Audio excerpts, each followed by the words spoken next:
किस वरदान की वजह से कुंभकर्ण 6 महीने सोता था। रामायण के मुख्य पात्रों में से एक कुंभकर्ण भी है। कुंभकर्ण को आज भी उनकी लंबी निद्रा के कारण जाना जाता है।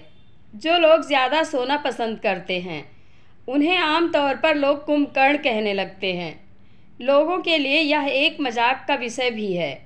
लेकिन क्या आपको पता है कि आखिर कुंभकर्ण का जीवन ऐसा क्यों था?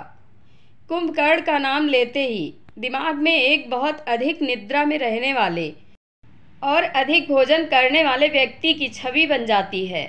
लोगों के लिए हास्यप्रद बनने वाला रामायण का यह पात्र अपने नाम के कारण नहीं बल्कि अपने कर्मों और कठोर तपस्या से मिले वरदान के कारण प्रसिद्ध हुआ है।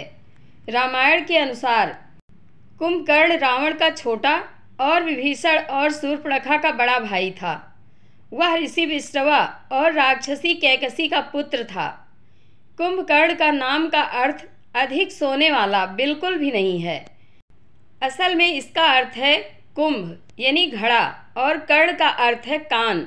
बचपन से ही बड़े कान होने के कारण उसका नाम कुंभकर्ण रखा गया था। पौराणिक कथाओं के अनुसार कुंभकर्ण बचपन से ही बहुत बलवान था और अपने बड़े भाई की तरह तपस्वी भी था। साथ ही वह इतना भोजन करता था कि पूरे नगर का भोजन भी उसके लिए कम पड़ जाता था। फिसली जुबान मिला निद्रा का वरदान। पौराणिक कथा के अनुसार कुंभकर्ण के पिता ऋषि विश्रवा ने अपने तीनों बेटों रावण, कुंभकर्ण और विभीषण को तपस्या करने के लिए कहा था। उनकी तपस्या से प्रसन्न होकर ब्रह्मा जी ने उन्हें दर्शन दिए तो देवताओं ने माता सरस्वती से प्रार्थना की, जब कुंभकर्ण ब्रह्मा जी से वरदान मांगे तो आप उनकी जिह्वा पर विराजमान हो जाएं। माँ सरस्वती ने सबकी प्रार्थना को स्वीकार किया और कुंभकर्ण की जिह्वा पर विराजमान हो गई, जिसके कारण कुंभकर्ण जैसे ही वर मांगने लगा तो उसके मुख से इंद्रासन की जगह निद्रासन निकला और ब्रह्मा जी ने उसकी इच्छा पूरी कर दी। कुंभकर्ण को हुआ पश्चाताप।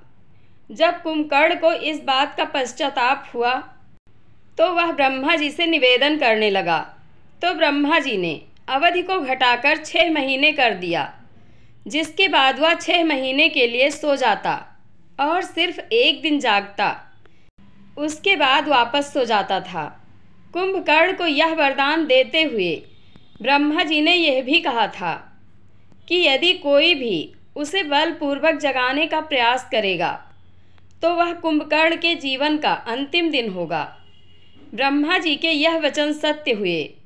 जब रावण युद्ध में प्रभु श्री राम से हारने लगा तब रावण ने कुंभकर्ण को बलपूर्वक जगाया और सहायता मांगी, जिसके बाद उसी दिन युद्ध में कुंभकर्ण की मृत्यु हो गई। यह कथा भी प्रचलित है। पौराणिक कथा के अनुसार कुंभकर्ण ने अपने भाइयों के साथ कठोर तपस्या की, जिससे ब्रह्मदेव प्रसन्न होकर उसके पास पहुँचे और वर मांगने को कहा। रावण और विभीषण ने वर मांगा और ब्रह्मदेव ने उनको आशीर्वाद दे दिया।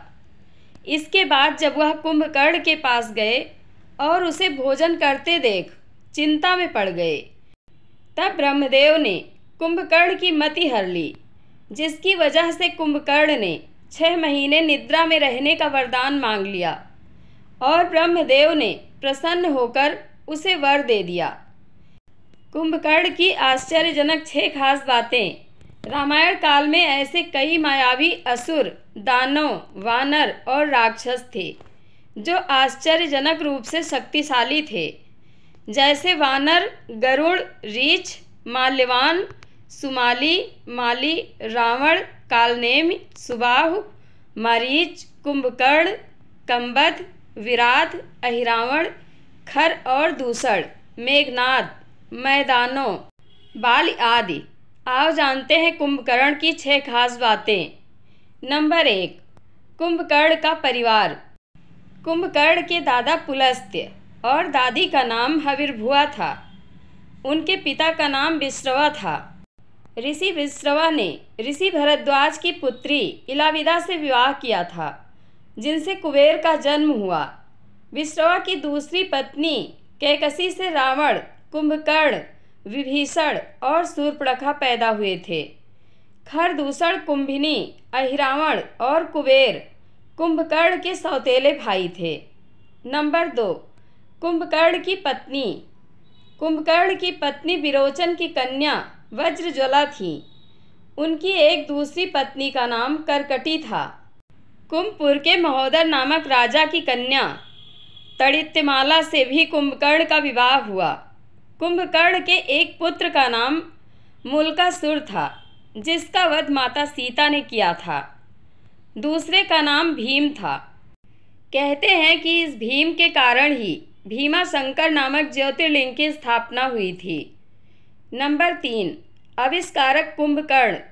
रावण की सेना में अस्त्र शस्त्र या यंत्र बनाने वाले एक से एक वैज्ञानिक थे, जैसे शुक्राचार्य, भार्गव, शंबुक और कुंभकर्ण और वज्रज्वला। कुंभकर्ण अपनी पत्नी वज्रज्वला के साथ अपनी प्रयोगशाला में तरह तरह के अस्त्र शस्त्र और यंत्र बनाने में ही लगे रहते थे, जिसके चलते उनको खाने पीने की सुध बुध ही नहीं रहती थी।